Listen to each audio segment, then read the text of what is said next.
Hi, everybody. Happy Surprise COVID Day. Let's talk about how to do this activity. So, for each of these different inequalities, we are going to be solving them using the notes that you just watched. So, I'm going to walk us through how to do this first one. I don't know why that's right there. So, for this first inequality, 4 times the absolute value of x minus 9 is greater than 7.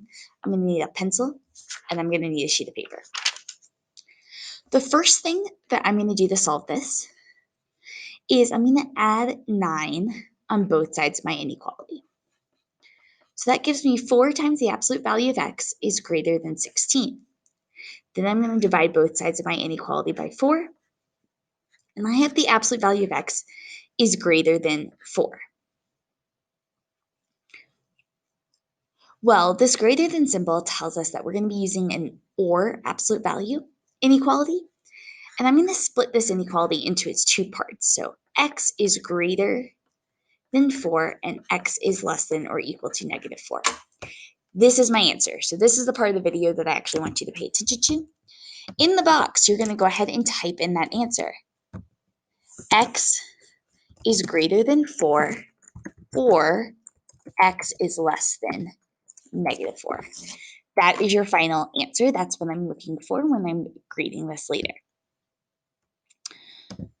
Then we're going to graph that. So x is greater than 4 would be an open circle at 4. So I'm going to maybe have to zoom in. I'll put my arrow, I can just click and drag it from the side to the open circle at 4. And x is less than negative 4, and we do the same thing on the other side. So there's 0, 1, 2, 3, 4, approximately. That's my answer. So that's what I'm looking for. You're going to type your answer in the box, and then you're going to make the graph. The last thing that's a little bit tricky, you're going to need your phone. The last piece, I'm going to ask you to take a picture of your work. So I've got my camera right here. See, look, there's multiple me's. You're going to take a picture of your work. There's a lot of different ways to add it to a PowerPoint slide. If you have the Slides app, it's really easy to do. My phone won't update the Slides app right now, so I'm just going to email this picture to myself.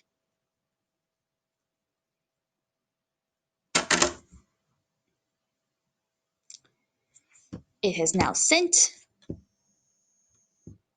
I am going to go into my email.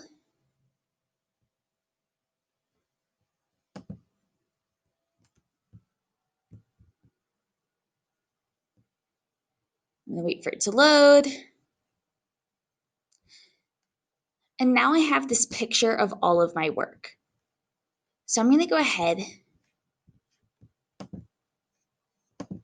and download this picture.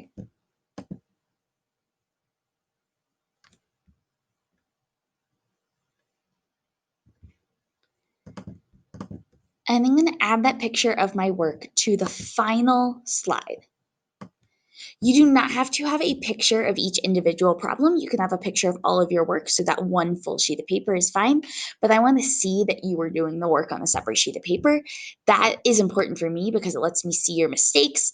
It lets me see what misconceptions we might have so that the next time we're together, we can work on them. So I have all of my work on this slide. If you need to add more slides, you totally can to add your work. If you have any questions, text me, email me. You know how to get in touch with me. I'll be around all day. Good luck.